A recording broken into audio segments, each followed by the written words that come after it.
আমাদের নবী মুহাম্মদ সাল্লাল্লাহু আলাইহি ওয়াসাল্লাম পৃথিবী থেকে যেদিন চলে গিয়েছেন সেই দিনটার নাম কি?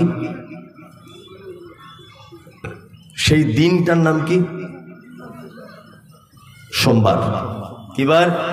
সোমবার। সোমবারের আগে তিনি বৃহস্পতিবারের দিন অসুখে পড়েছিলেন, মারাত্মক অসুখে। জীবনের শেষ নামাজ জমাতে পড়েছেন মাগরিবের সালাত। প্রথম 2 রেকাতে কিরাত করেছিলেন সূরা মুরসালাত, সূরা মুরসালাত। শেষ আয়াত যেটা তেলাওয়াত করেছিলেন তার শব্দগুলি এই, ফাবিআইয়ি হাদিসিম বা'দাহু ইউমিনুন। আল্লাহ বলছেন এরপরেও কি তোমরা অন্য কোনো কিতাবের উপরে ঈমান আনবে? এরপরেও কি ঈমান আনবে অন্য কোনো কিতাবের উপরে? নবী যেন উম্মতের জন্য এই বার্তাটা দিলেন। এশার আজান হলো, হযরতে বিলাল মসজিদে নববীর ভিতরে আজান দিলেন। আজান শেষ হয়ে গেল, আল্লাহর নবী আয়েশাকে ডেকে বলছেন, আয়েশা রে একটু পানির পাত্র দাও। বিশ্ব নবী ওযু করলেন।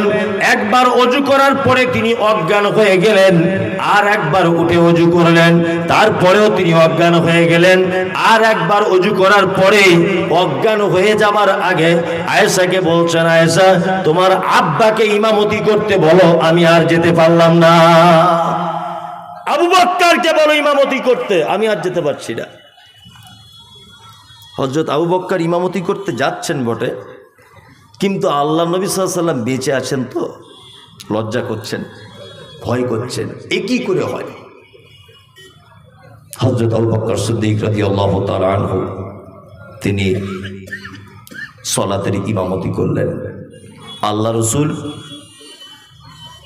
বৃহস্পতিবার থেকে শুক্রবার সারাদিন মসজিদে নববীতে যেতে পারেননি অসুস্থতার কারণে। শনিবারের দিন সকালবেলা একটু সুস্থতা লাভ করলেন। করার পরে 2 জন সাহাবীর কাঁধে ভর দিয়ে আল্লাহ নবী সাল্লাল্লাহু আলাইহি ওয়াসাল্লাম মসজিদে নববীতে ঢুকলেন। হযরত আবু বকর তখন জোহরের সালাতের ইমামতি করছিলেন। জোহরের হযরত আবু বকর বুঝতে পারলেন যে আল্লাহর নবী এবার মসজিদের ভিতরে ঢুকছেন, আমার মনে হয় বিয়াদবি হয়ে যাবে। পিছনে হটে আসার চেষ্টা করলেন, কিন্তু আল্লাহ রাসূল ইশারা করে বললেন, আবু বকর ওইখানেই দাঁড়াও, ওইখানেই দাঁড়াও। হযরত আবু বকর দাঁড়িয়ে আছেন, আল্লাহ রাসূলকে নিয়ে আবু বকরের বাম দিকে বসানো হলো। আল্লাহ রাসূল হলেন এখন ইমাম, আবু বকর হয়ে গেলেন মুকাব্বির। ইমাম আল্লাহ রাসূল, মুকাব্বির কে? হযরত আবু বকর সিদ্দিক রাদিয়াল্লাহু তাআলা আনহু, তিনি মুকাব্বির। নামাজ পড়ে এলেন, বাড়িতে একদম আয়েশার হুজরাতে ঢুকলেন। আয়েশার হুজরাতে ঢুকে সর্বপ্রথম আল্লাহ রাসূল আয়েশাকে ডেকে বলছেন, আয়েশা আচ্ছা আমাদের বাড়িতে কি কোনো সম্পদ আছে, টাকা পয়সা কিছু আছে? তখন আম্মা জান আয়েশা বলছেন, 5টা থেকে 9টা সোনার দিনার আছে। আগেকার দিনে দিনার আর দিরহাম চলতো। দিনার মানে সোনার পয়সা কয়েন, দিরহাম মানে চাঁদির কয়েন। তখন আল্লাহ নবী সাল্লাল্লাহু আলাইহি ওয়াসাল্লাম আয়েশাকে একটু উচ্চ কণ্ঠে বললেন, আয়েশা আচ্ছা তুমি এগুলো এখনো পর্যন্ত রেখে দিয়েছো কেন? দান করে দিলে না? মিসকিনদের মাঝখানে বিলিয়ে দিতে পারলে না?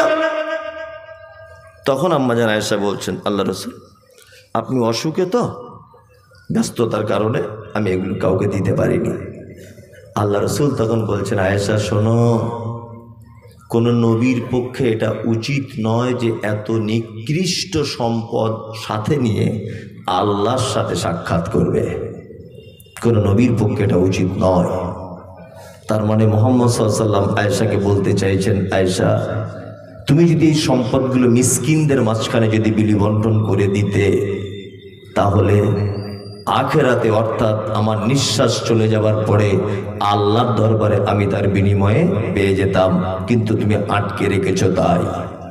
তার মানে মুহাম্মদ সাল্লাল্লাহু আলাইহি ওয়াসাল্লাম বলতে চেয়েছেন যে পৃথিবীতে রেখে যাওয়া সম্পদ নিকৃষ্ট সম্পদ, খারাপ সম্পদ। তুমি মিসকিনদের মাঝখানে যদি বিলি বন্টন করে দিতে, তুমি ফকির দুস্থদের মাঝখানে যদি বিলি বন্টন করে দিতে, অবশ্যই তুমি এটা আখিরাতে পেয়ে যেতে। আল্লাহ তাআলা বলছেন ফাযালিকাল্লাযী ইয়াদউল ইয়াতীম ওয়ালা ইয়াহুজ্জু আলা তুআমিল মিসকিন, মিসকিনদের সঙ্গে সদ্ব্যবহার করুন, বিনিময় জান্নাত। বিনিময় কি? জান্নাত। আল্লাহ সুবহানাহু ওয়া তাআলা তারপরে আবার আয়াত বলছেন, কি আয়াত? ফাওয়াইলুল লিল মুসাল্লিন, দুর্ভোগ সালাত আদায়কারীদের জন্য। আল্লাযীনা হুম আন সালাতিহিম সাহুন, যারা সালাত আদায় করে অস্বস্তি সহ করে। আল্লাযীনা হুম ইউরাউন, যারা সালাত আদায় করে লোক দেখানোর জন্য। ওয়ায়ামনাউন আল মাউন, যারা প্রতিবেশীকে উপকার করা থেকে দূরে থাকে। আল্লাহ তাআলা বলছে এদের জন্য দুর্ভোগ। দুই, আল্লাহ সুবহানাহু ওয়া তাআলা পবিত্র আল কোরআনে কথা বলছেন, ওয়াইলুল লিকুল্লি হুমাযাতিল লুমাযা। পৃথিবীতে ভালো কাজ মন্দ কাজ দুটি কাজ আছে, দুটি কাজ আমাদেরকে দুটো রাস্তা দেখাবে, একটার নাম জান্নাত, একটার নাম জাহান্নাম।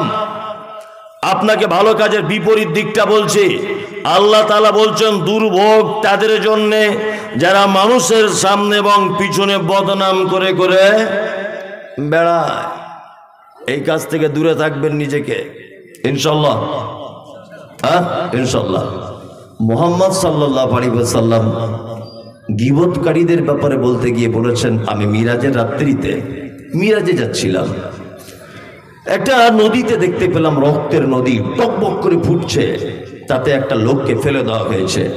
লোকটা নদীর পানিটা থেকে ডাঙার দিকে অর্থাৎ পাড়ের দিকে আসার চেষ্টা করছে, পাড়ের দিকে আসার। তখন আল্লাহ নবী সাল্লাল্লাহু আলাইহি ওয়াসাল্লাম বলছেন, আমি ফেরেশতাদেরকে দেখলাম হাতে আছে তাদের বড় বড় পাথর, এই পাথরগুলো দিয়ে লোকটার মাথাতে মারছে। লোকটার মাথা চৌচির হয়ে যাচ্ছে, আবার সাথে সাথে জয়েন্ট হয়ে যাচ্ছে। আমি জিজ্ঞাসা করলাম লোকটিকে, তখন আল্লাহ রাসূলকে বলা হলো এটা হচ্ছে আপনার উম্মতের ওই লোকটা যে লোকটা সুদের টাকা খেত। সুদ মারাত্মক বড় হারাম, মারাত্মক বড় পাপ, মারাত্মক বড় জুলুম। দুই, আল্লাহ নবী সাল্লাল্লাহু আলাইহি ওয়াসাল্লাম তিনি বলেন যে আমি আরেকটু আগিয়ে দেখলাম একটা দল লোক তাদের হাতের নখগুলো তামা দিয়ে তৈরি করা, তামা দিয়ে তৈরি করা তাদের হাতের নখ। নিজের গোস্ত দেখলাম ছিঁড়ে ছিঁড়ে ছিঁড়ে ছিঁড়ে নষ্ট করছে, নিজের মুখের গোস্ত ছিঁড়ছে। জিবরিলকে বললাম, জিবরিল এরা কারা?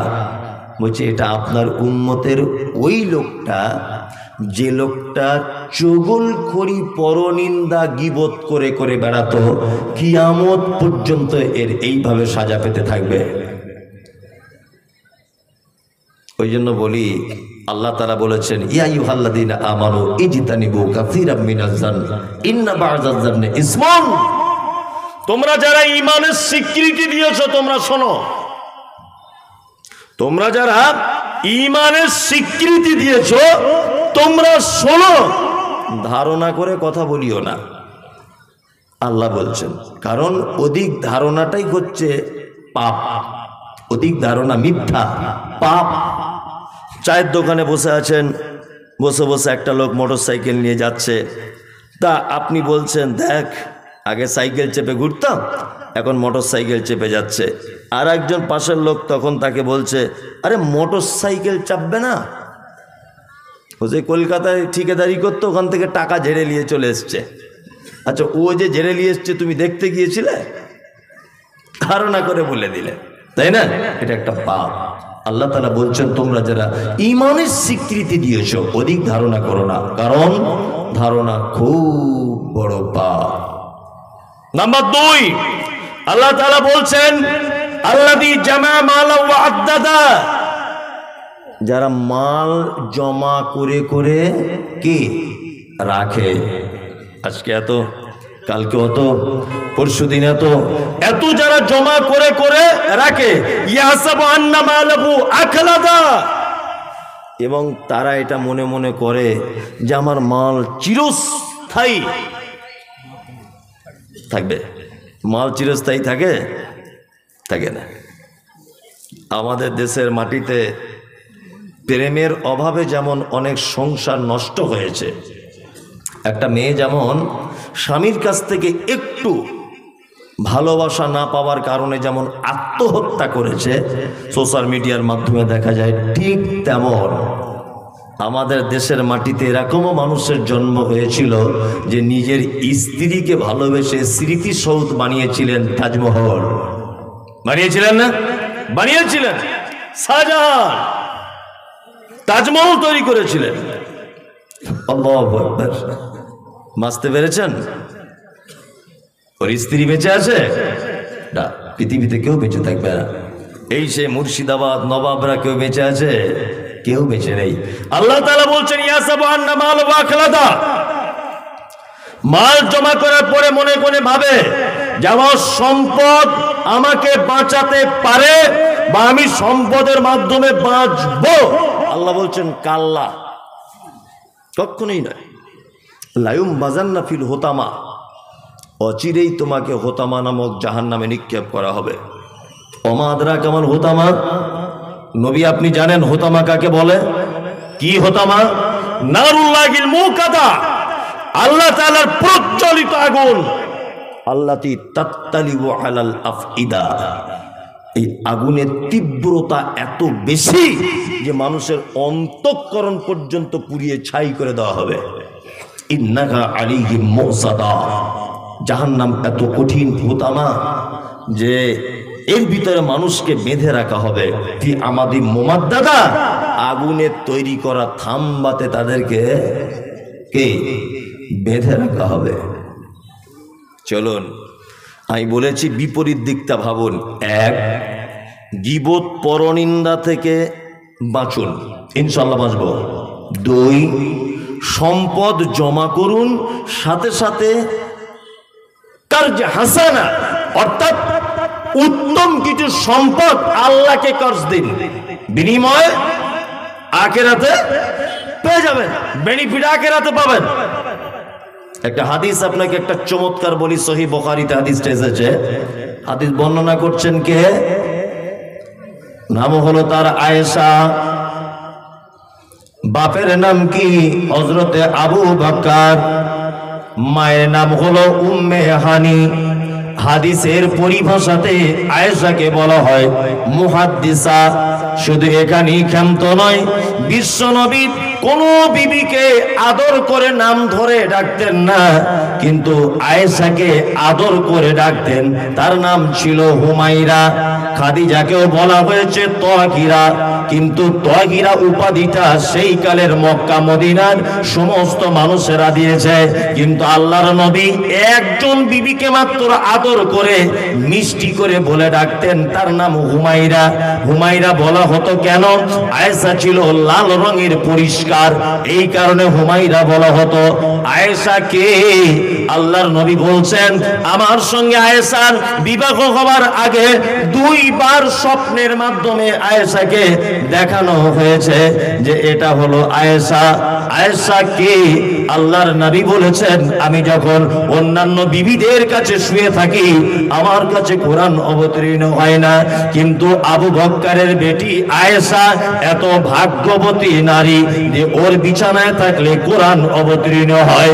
শুধু এখানেই ক্ষান্ত নয়, হাদিসের পরিভাষাতে আয়েশাকে বলা হয় মুহাদ্দিসা।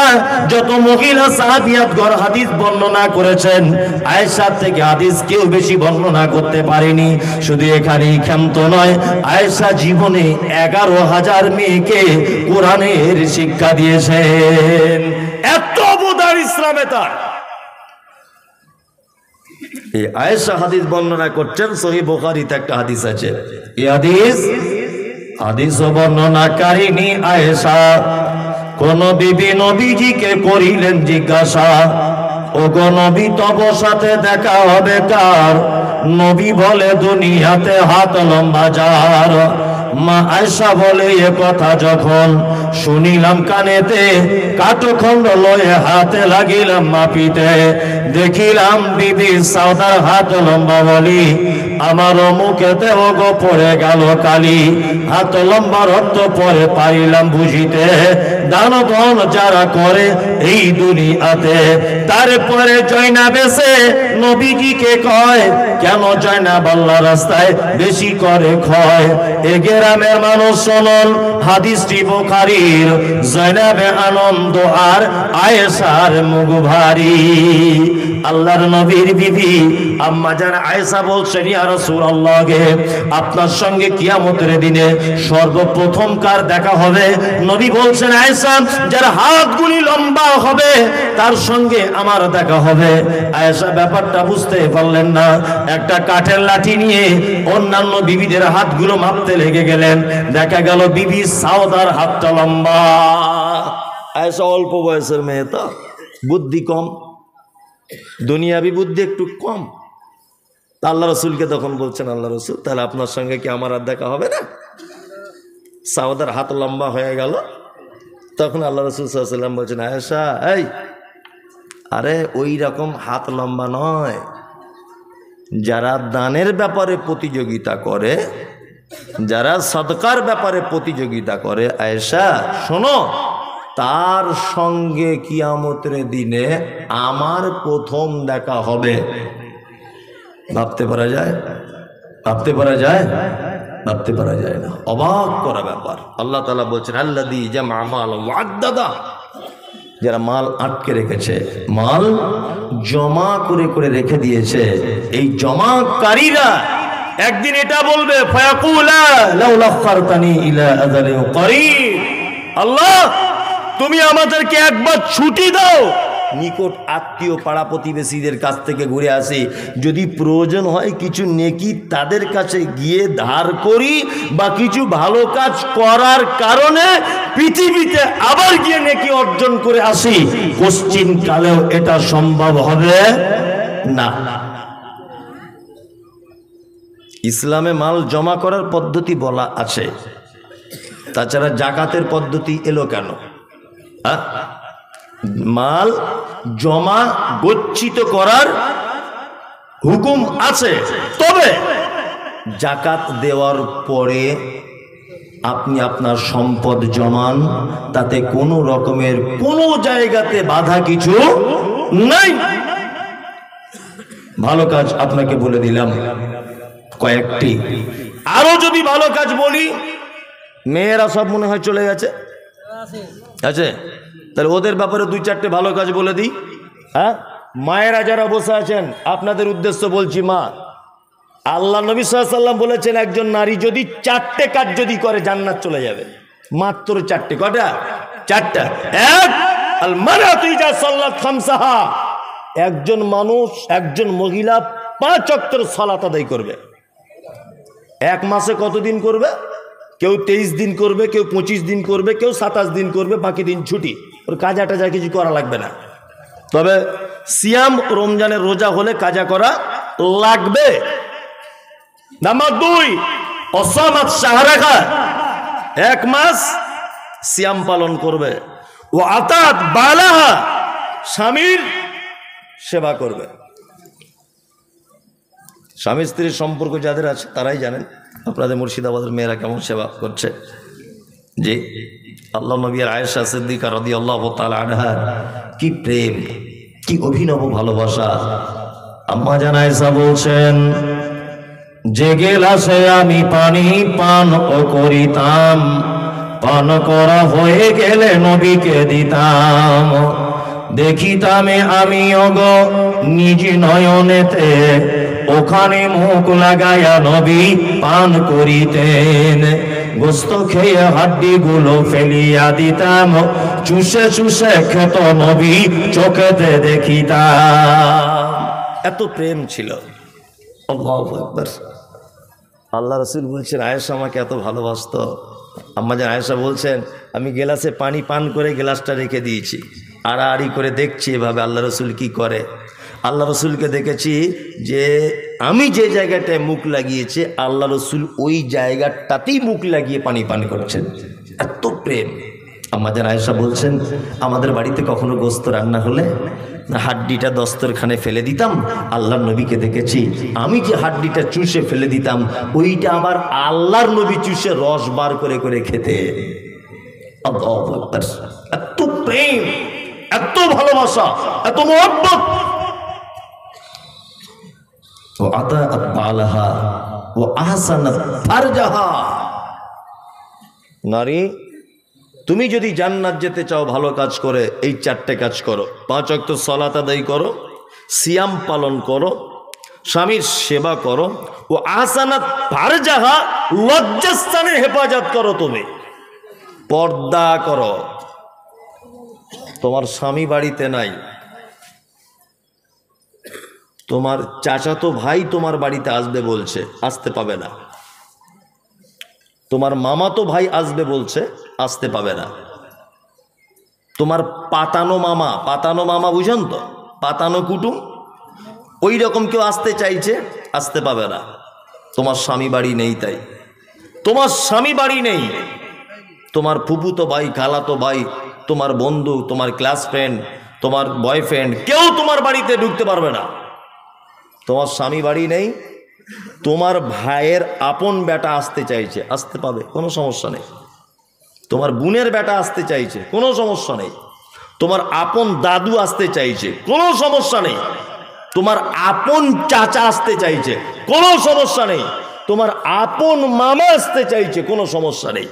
তোমার আপন ভাই আসতে চাইছে, কোনো সমস্যা নেই। নারী, মুহাম্মদ সাল্লাল্লাহু আলাইহি ওয়াসাল্লাম তিনি বলেছেন, আহসানাত ফারজাহা, তুমি তোমার লজ্জাস্থান হেফাজত করো। ফাতাদখুল মিন আইয়াবওয়াবিল জান্নাতি সাত। এই 4টে কাজ যদি করো তাহলে জান্নাতের যে কোনো দরজা দিয়ে তোমাকে ঢুকতে বলা হবে, তোমার ইখতিয়ার, তুমি ঢুকে যাবে। পুরুষের ব্যাপারে এরকম একটা হাদিস আপনি দেখাতে পারবেন না যে আল্লাহ নবী সাল্লাল্লাহু আলাইহি ওয়াসাল্লাম কোথাও খাস করে পুরুষদের ব্যাপারে বলেছেন জি যে পুরুষ তোমরা এই এই এই এই কাজ করো, তোমরা জান্নাত চলে যাও। এই কথা মুহাম্মদ সাল্লাল্লাহু আলাইহি ওয়াসাল্লাম কোথাও খাস করে বলেননি, কিন্তু নারীদের ব্যাপারে খাস করে বলেছেন। নারীদের ব্যাপারে আল্লাহ রাসূল সাল্লাল্লাহু আলাইহি ওয়াসাল্লাম ভয়ঙ্কর আরো অনেক কথা বলেছেন, অনেক। তার ভিতরে আর একটা কথা হচ্ছে এই যে মায়েরা মন দিয়ে শুনে নেন, আল্লাহ নবী সাল্লাল্লাহু আলাইহি ওয়াসাল্লাম বলছেন, আমি মিরাজের রাত্রিতে গেলাম,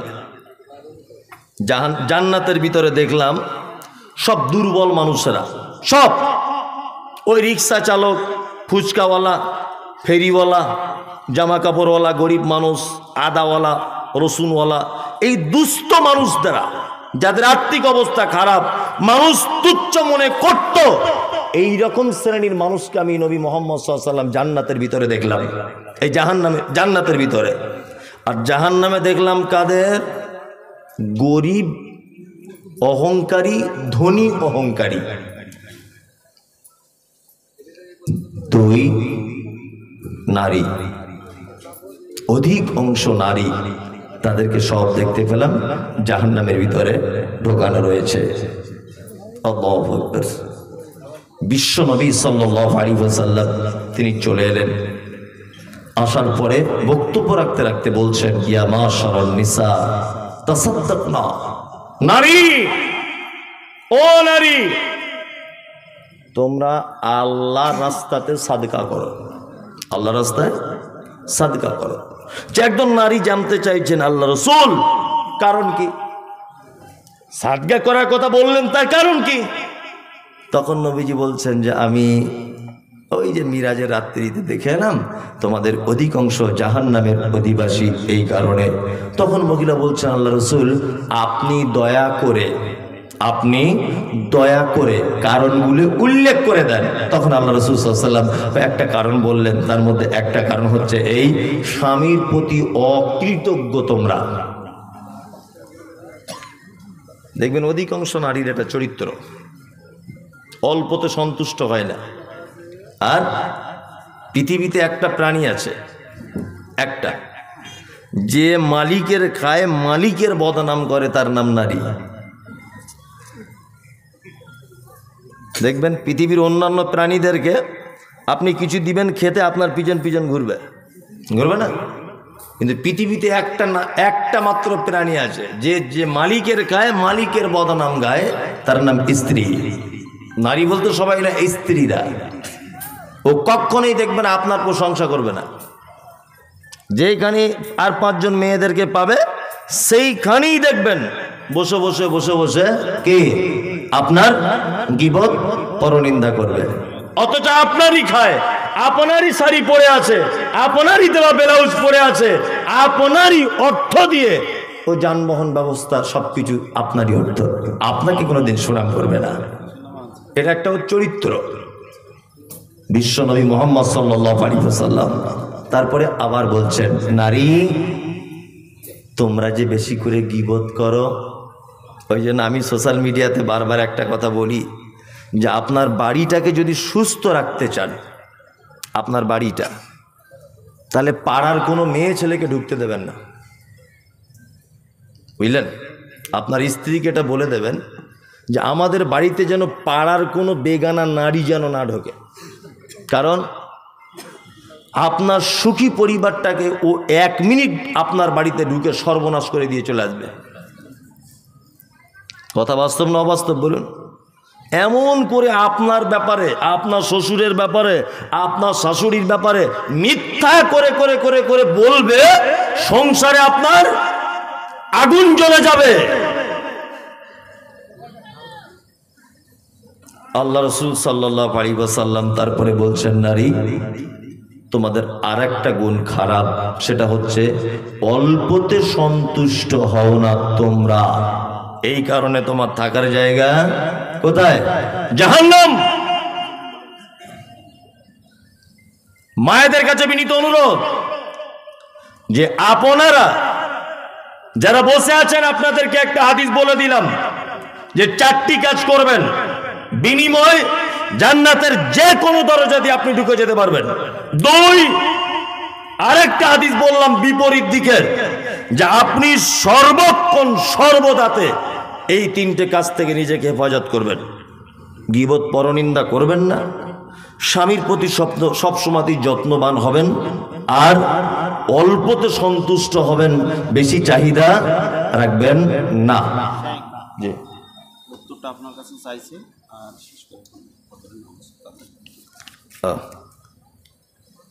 জানাজার নামাজ একদিকে সালাম ফিরে নামাজ হবে কি? হবে। একটা কথা বলে রাখছি, 2টো হাদিস আছে, তবে একদিকের ব্যাপারে হাদিস সংখ্যা বেশি, 2 দিকের ব্যাপারে কম, তবে 2টো সহি হাদিস। এইখানে ইমাম সাহেব ভাইদের এই আমল করতে হবে, যে এলাকায় যেটা চলে সেইটা করাই ভালো। আমার এলাকায় 2 দিকে চলে, আমি এখন বদমাইশি করে একদিকে করলাম, এটা ঠিক নয়, ফিতনাবাজি ঝামেলা হবে। 2টোই যখন হাদিস ঠিক, তাহলে যে এলাকায় যেখানে চলবে সেটা করবে। আমি 1 মাস আগে মক্কা মদিনাতে ছিলাম, ওখানে জানাজা প্রত্যেক ওয়াক্তে, হাজি সাহেবরা জানেন, প্রত্যেক ওয়াক্তে জানাজা হয় নামাজের পরে, প্রতিটা ওয়াক্তে। কিন্তু ওখানকার নিয়ম একদিকে সালাম, একদিকে সালাম দিয়ে শেষ করে দিচ্ছে। আমাদের এখানে